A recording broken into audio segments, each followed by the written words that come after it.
siklus menstruasi tidak selesai, tidak teratur, sempat diagnosa polip, kemudian 2 bulan sempat normal, bulan ketiga kembali siklusnya tidak teratur, bagaimana cara menjaganya? Kira-kira saya mau jawab apa ya? Apakah ada pengaruhnya ke tubuh kita ketika minum pakai tangan kiri? Obat DBD, demam berdarah, dengue. Obatnya kalau ada emergensi,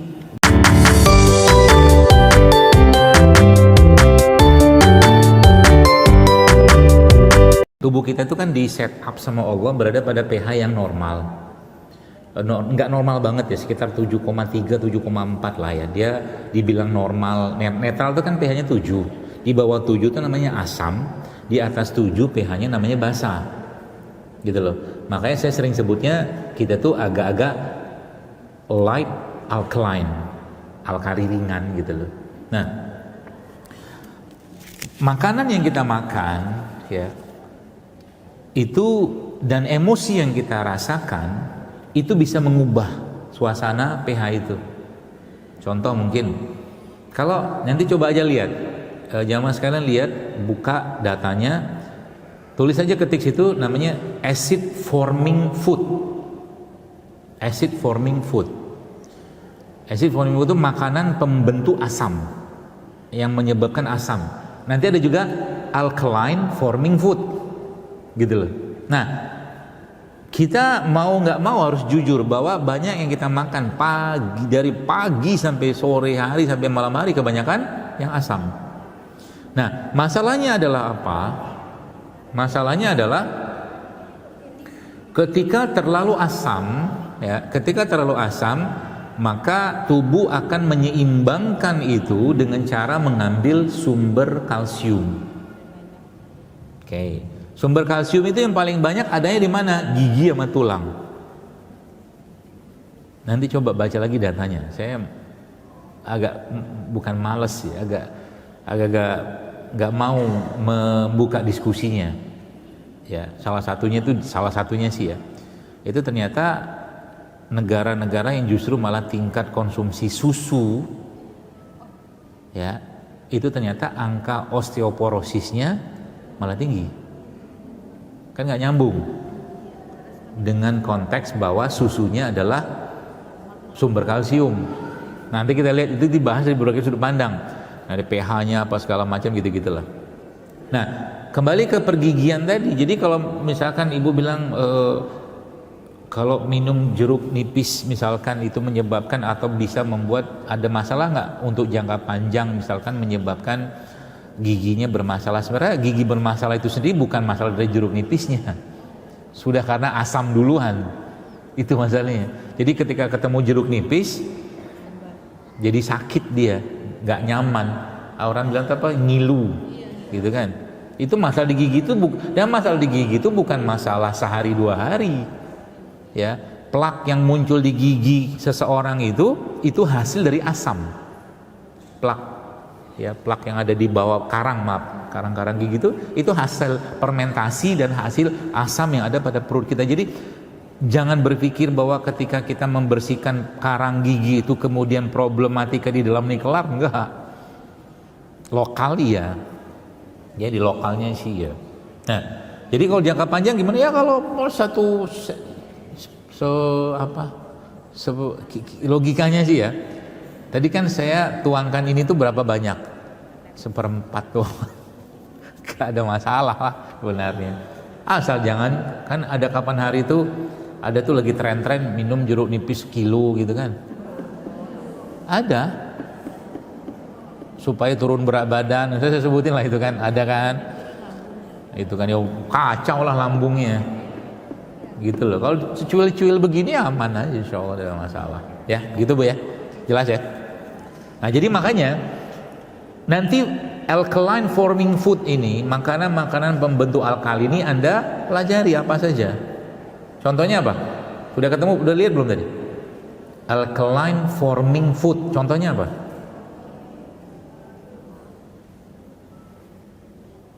Setahu saya kurma. Kurma itu kayaknya sifatnya ya, setahu saya basah. Kalau acid forming food contohnya apa ya? Tepung, minyak, gitu kan. Asam semua itu. Siklus menstruasi tidak selesai, tidak teratur. Sempat diagnosa polip. Kemudian 2 bulan sempat normal, bulan ketiga kembali siklusnya tidak teratur. Bagaimana cara menjaganya? Kira-kira saya mau jawab apa ya?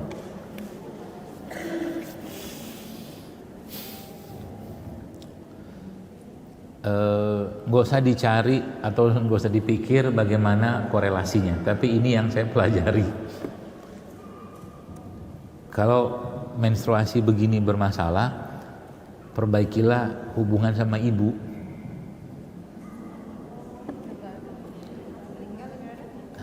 Minta maaf ke kuburannya, ngobrol. Saya kalau orangnya ada depan saya, ya ini nanya begini, saya ngomong begini bisa nangis dia. Pasti ada masalah sama ibu. Rahim soalnya. Ini kan kita membayangkan bayi, janin gitu kan. Makanya sains itu membuktikan bahwa seorang anak itu tidak bisa melepaskan ketergantungan dia terhadap orang tua, apalagi ibu. Karena ibu itu bukan cuman mengalirkan nutrisi dari apa yang dia makan melalui plasenta, tapi dia juga mengalirkan rasa emosional kepada anak yang ada dalam perutnya itu. Makanya jangan bantah ibu, jangan konflik sama ibu, jangan masalah sama ibu. Fatal akibatnya. Fatalnya kemana coba? Ke kehidupan. Bukan hanya jasad doang. Saya itu pernah ketemu orang gitu kan, ya Allah, kawin cerai, kemudian dia sampai kemo lah, kanker, tumor. Coba ini masalahnya ribetnya minta ampun. Usut punya usut, tanya punya tanya, ternyata masalah sama ibu. Dia nggak terima dengan perlakuan ibunya. Coba, ibunya melakukan itu karena apa? Karena kekurang ilmuan. Maka fa'fu anhum, maafin mereka. Rahim kan, rahim itu kan simbol kasih sayangnya Allah. Rahimnya Allah, maha penyayangnya Allah, yang Allah ciptakan itu di manusia. Maka jangan kotak-katik. Siapa yang memberikan atau mengajarkan kasih sayang kepada kita? Ibu. Maka jangan masalah sama ibu ya. Itu yang saya tulis kemarin, yang banyak protes. Orang-orang yang tidak banyak masalah dengan orang tuanya, relatively saya bilang hampir-hampir bisa dipastikan, meskipun nggak 100%, itu nggak kena penyakit berat. Sama dengan analogi sebaliknya. Sebagian besar masalah yang berhubungan dengan masalah reproduksi itu bukan pasti ada kaitannya dengan masalah pengasuhan dan kasih sayang. Apalagi sudah sampai menyerang ke organ yang di situ dibenamkan Allah kasih sayang bernama rahim. Ya sudah, berarti ada masalah sangkut tuh. Kalau sudah meninggal ya minta maaf, minta ampun atau bersedekah atas nama orang tua segala macam, sampaikan ke Allah, aku ridho dengan segala kekurangannya, aku maafkan dia, dan seterusnya. Barulah minum kunyit, serai, jeruk nipis dalam keadaan hati sudah pam. Sepanjang itu belum diselesaikan, ya sepanjang itulah dia akan menderita. Ya, makanya ya, kalau orang sudah kena penyakit berat, sudah dapat nasihat juga tidak mau berubah, biasanya proses pengobatannya susah, nggak sembuh-sembuh deh. Ya itulah hukumannya dalam tanda kutipnya. Itulah hukumannya untuk dia sadar. Contoh nih, misalkan dalam bab tentang pertumoran, perkankeran segala macam, sudahlah, itu pasti ada masalah dengan hati dan jiwanya dia, pasti. Tidak mau juga maafin, ya terimalah kemoterapi. Sakit nggak kemo? Sakit, nggak mudah kemo tuh. Ya, rambut rontok lain segala macam. Maka saya bilang itu, hiduplah dalam keadaan mudah memaafkan, berlapang dada. Udahlah, kita bakal mati juga gitu loh. Ngapain bawa-bawa dendam sama orang? Gitu loh. Ya. Sayang. Jadi kadang-kadang saya ngelihat ada orang-orang penyakit-penyakit gitu tuh kadang-kadang kasihan aja gitu kan. Apa yang kau tahan-tahan dalam hati itu? Tidak ada gunanya juga. Ya. Mau ketemu dengan Allah dalam kondisi kita masih menyimpan dendam dan kebencian dan kemarahan atau jengkel, bahasa jengkel aja. Coba lihat. Al-Quran itu sudah sampai ngomong, coba. Fala takullahuma uff. Aja nggak boleh. Aja nggak boleh. Makanya ini saya nasihati nih kepada ibu-ibu nih, ya. Suami Anda adalah surga Anda sekaligus nerakanya Anda. Hati-hati. Ya. Hati-hati dengan sikap, ya, hati-hati dengan sikap terhadap suami. Kenapa? Satu ketakridoannya dia terhadap seorang istri selesai. Kalau bahasa anda sekarang, kelar hidup lo. Satu ketakridoannya dia, ya, bahaya. Kenapa? Kalau sudah bab tentang ridho nggak ridho itu efeknya ke jasad itu besarnya luar biasa. Nggak tenang lah, nanti sakit inilah itu segala macam, apalagi sama orang tua, ya. Jadi kalau ngelihat ya, ini kalau mau ngeriset sederhana, jadi kalau ketemu dengan orang yang sakit terus itu kan, entah kakinya, entah tulangnya, entah ininya segala macam, coba dicek, di-trace emosinya, pasti ada masalah itu orang. Kenapa? Allah tuh nggak pengen kita tuh sering-sering sakit soalnya. Kalau sering-sering sakit kan nggak bisa ibadah kita. Nabi udah jelaskan, manusia yang paling susah hidupnya itu adalah para rasul dan para nabi, titik. Demamnya mereka itu sampai Ibnu Mas'ud mengatakan ketika beliau radhiyallahu anhu pernah memegang badannya Nabi sallallahu alaihi wasallam, ketika beliau sallallahu alaihi wasallam itu demam atau tinggi, dipegang badannya kayak megang besi panas. Coba. Itu ujiannya mereka. Jadi ujian kita itu sebenarnya biasa aja, cuman kita aja yang lebay. Gitu loh. Makanya supaya nggak banyak ujian gimana? Ya nggak mungkin. Satu, supaya nggak banyak, supaya kita kokoh dengan atau kita punya asuransi langit supaya nggak banyak kena ujian. Caranya gimana? Banyakan ya sedekah, banyakin bantu orang, tolong orang, memenuhi hajat orang. Insya Allah Anda akan dibantu sama Allah. Toh ketika ada ujian atau musibah nanti Allah mudahkan. Gitu loh. Begitu ya Bu yang bertanya. Semoga Allah sehatkan.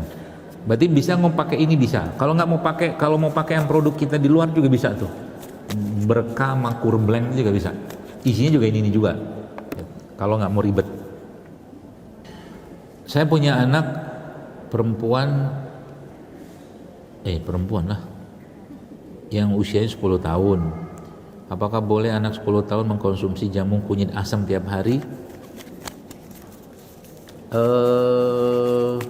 Ini pertanyaan perlu saya buka datanya dulu sih ya. Tapi kalau sesekali mungkin oke lah. Atau kalau sekali-sekali atau setiap hari dalam jumlah yang tidak banyak, insya Allah aman. Tapi kalau sehari sampai 3 kali, mungkin dia minum pagi, siang, sore gitu kan, mungkin janganlah. Makan aja dibenerin kalau saya sih ya. Sekali-sekali minum kunyitnya sih oke aja. Ya. Apakah ada pengaruhnya ke tubuh kita ketika minum pakai tangan kiri? Ada. Jadi kayak kalau kata Nabi kan jangan makan dan minum seperti setan. Setan itu makan minum pakai tangan kiri. Jadi itu analogi saja. Jadi kita mencontoh perilakunya setan. Jadi kalau sering-sering gitu, saya aja. Ini enggak, maksudnya gini, ini bukan tema tentang makan dengan tangan kiri. Saya aja kadang-kadang kalau makan atau minum dalam kondisi kadang-kadang berdiri gitu ya, entah khilaf lah segala macam kadang-kadang atau lagi tergesa-gesa, itu saya merasa ada perubahan sikap saya. Menurut saya. Jadi bawaannya jadi nggak tenang, tergesa-gesa gitu. Gara-gara cuman makan dan minum dalam kondisi berdiri. Ya makanya Nabi melarang kan, jangan makan atau minum berdiri. Obat DBD, demam berdarah, dengue. Obatnya kalau ada emergensi bawa ke rumah sakit. Emergensi itu maksudnya dia Orang demam berdarah ini kan bisa kekurangan cairan. Ya, kalau kekurangan cairan, dehidrasi, segera bawa ke rumah sakit. Tandanya apa? Orangnya sudah mulai nggak sadar, lemes, itu bawa ke rumah sakit. Karena itu ada golden periodnya. Jangan sampai gara-gara dehidrasinya dia meninggal dunia. Ya, itu satu. Tapi kalau nggak ada masalah itu, dia makan, minum semua masih bagus, banyak sekali obat yang kita bisa pakai buat ngobatin itu. Bukan obat sih ya, tumbuhan lah ya. Salah satu yang paling populer di Indonesia itu adalah angka, daun angka, atau daun jambu juga bisa, jus jambu juga bisa. Ya, itu. Demamnya pakai apa? Ya kalau bisa mau pakai kunyit sama lada hitam itu juga bisa. Kalau enggak ya udah tinggi banget ya mungkin pakai paracetamol juga nggak apa-apa. Ya. Saya mau kasih ilmu satu. Nanti beli barangnya, tapi saya nggak jual. Tahu castor oil? Castor oil. Nggak tahu. Minyak jarak. Minyak jarak. Ya, itu ada minyaknya. Jadi minyak jarak itu nanti kalau lihat di marketplace banyak yang jual tuh. Minyak jarak, castor oil. Castor oil itu salah satu minyak yang sangat bagus buat rambut. Ya, satu. Diolesin menjelang tidur gitu, diolesin, atau mungkin lagi Anda nggak ngapa-ngapain, nggak pakai jilbab di rumah gitu ya, diolesin itu. Menguatkan, menghitamkan segala macam. Itu satu. Yang kedua apalagi? Malam ya, kalau mau tidur diolesin itu. Dia ngencengin. Kan seru kan? Tiba-tiba bangun tidur suaminya pangling. Siapa ini? Nggak segitunya juga, keles. Castor oil. Dan setahu saya diminum pun juga oke. Minyak itu. Belinya di marketplace banyak. Ya. Minyak jarak. Buat itu juga bisa. Keluhan-keluhan apa, gatal-gatal apa-apa gitu, pakai itu juga bisa. Diangetin. Ya. Nah, terakhir, ini saya baru dapat juga datanya nih kemarin. Masya Allah. Sumber kolagen yang sangat baik. Kalau biasa kan saya kan tulang, ceker. Ternyata ada satu lagi. Itu gimana ya? Bayangkan ini ayam. Ayam jantan. Di atas ayam itu ada ininya. Itu kolagennya tinggi.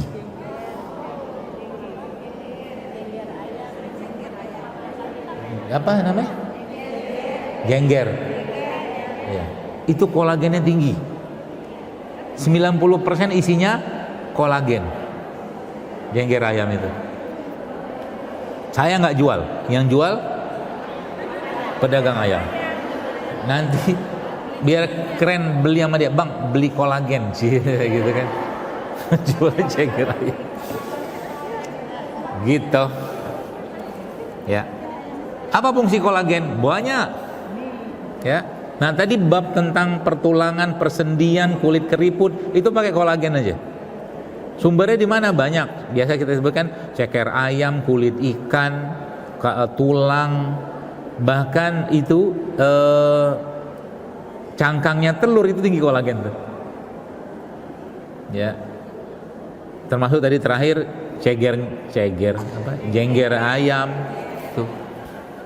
Atau kolang-kaling, rumput laut, atau yang ada anggaran sarang walet. Ya ada anggaran gitu. Lumayan soalnya. Saya pernah beli juga itu, karena lama-lama ngapain juga lah, beli makan kolang-kaling aja lah. Lebih murah meriah. Ya, jadi nanti kalau bikin apa namanya? Sup kolagen ala-ala gitu kan. Sup kolagen ala-ala. Ada satu lagi seaweed. Semacam rumput laut lah ya. Itu juga tinggi kolagen. Jadi bikin sup atau minuman tinggi kolagen. Pakai air kelapa tua aja. Isinya rumput laut, seaweed tadi, lidah buaya, kolang-kaling, ya. Lidah buaya, rumput laut, sama lidah buaya 3 tuh. Ya, kasih cincau sedikit. kasih madu, wih, surga kita, insya Allah kan. Jadi kalau udah sering-sering minum begini, Anda ngelihat es campur gitu kan, nggak tertarik lagi gitu loh. Udahlah gula lagi, sirup lagi segala macam gitu loh. Nah itu berarti fitrahnya sudah mulai kembali. Udah bener tuh. Jadi kalau ngelihat makanan-makanan nggak sehat itu kita masih terlalu besar keinginan kita makan, atau belum kembali ke riset itu badan itu, ya.